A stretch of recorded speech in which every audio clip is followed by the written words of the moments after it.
বিসমিল্লাহির রহমানির রহিম। আসসালামু আলাইকুম এভরিওয়ান, সবাই কেমন আছেন? আশা করি অনেক ভালো আছেন। আলহামদুলিল্লাহ আমরাও ভালো আছি।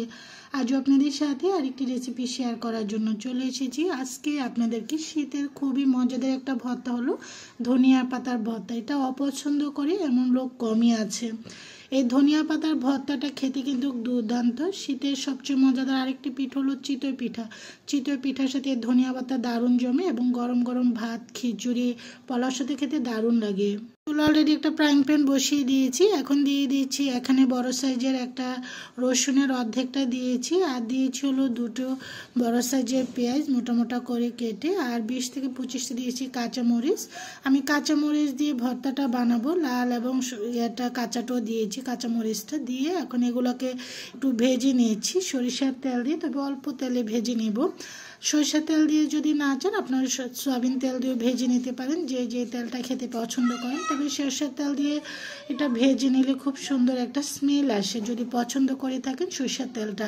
আমি অল্প একটু দিয়েছি, প্রায় 1 চামচের থেকে একটু কম হবে দিয়ে এখন আমি রসুন, পেঁয়াজ, কাঁচামরিচ তারপরে এগুলোকে সব ভেজে নিয়েছি।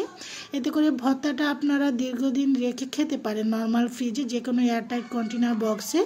এখন দিয়ে দিয়েছি ধনিয়া পাতা। এখানে আমি দিয়ে দিয়েছি এখানে প্রায় 2 কাপ ধনিয়া পাতা হবে। ধনিয়া পাতা তো আসলে একটার সময় এগুলো দেখতে দেখা যায় অনেক বেশি শাকের মতো, অনেক বেশি দেখা যায়। পরবর্তীতে এগুলো ভাজতে ভাজতে কিন্তু একেবারেই কমে যায়। কিন্তু আমি একটু লবণ দিয়ে দিয়েছি, এতে করে ধনিয়া পাতাটা খুব তাড়াতাড়ি কিন্তু দেখতেই পাচ্ছেন একেবারে নেতে গিয়েছে।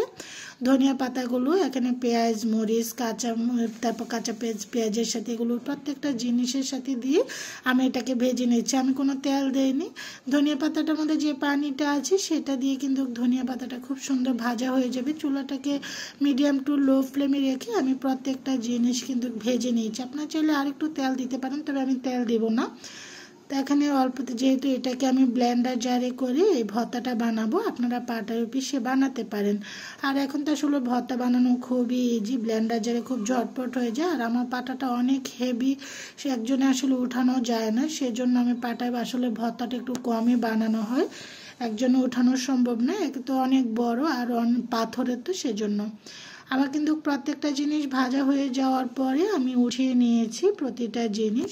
এখন ব্লেন্ডার জারের মধ্যে প্রত্যেকটা জিনিস দিয়ে দিচ্ছি, একসাথেই দিয়ে দিচ্ছি। এটা আসলে আলাদা আলাদা করে কোনো বাটা রেখে দেওয়ার কোনো প্রয়োজন নেই। প্রত্যেকটা জিনিস মিক্স করেই কিন্তু আমি পরবর্তীতে ভেজে নিয়েছি ধনিয়া পাতাটাকে দিয়ে।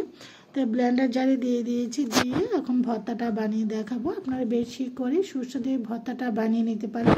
চাইলে এই সুইটার সাথে আমার কিন্তু ভর্তাটা হয়ে গিয়েছে, যে দেখুন কতটা সুন্দর হয়েছে আলহামদুলিল্লাহ।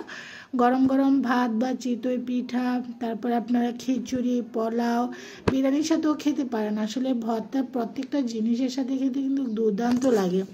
ভর্তাটা এখন একটা সার্ভিং প্লেটে সার্ভ করে নিচ্ছি। সুস্বাদু এই ধনিয়া পাতার ভর্তাটা আপনারা তৈরি করে খেতে পারেন ব্লেন্ডার জারে করে। আশা করি সবাই ভালো লাগবে। সবাই ভালো থাকেন। আল্লাহ হাফিজ।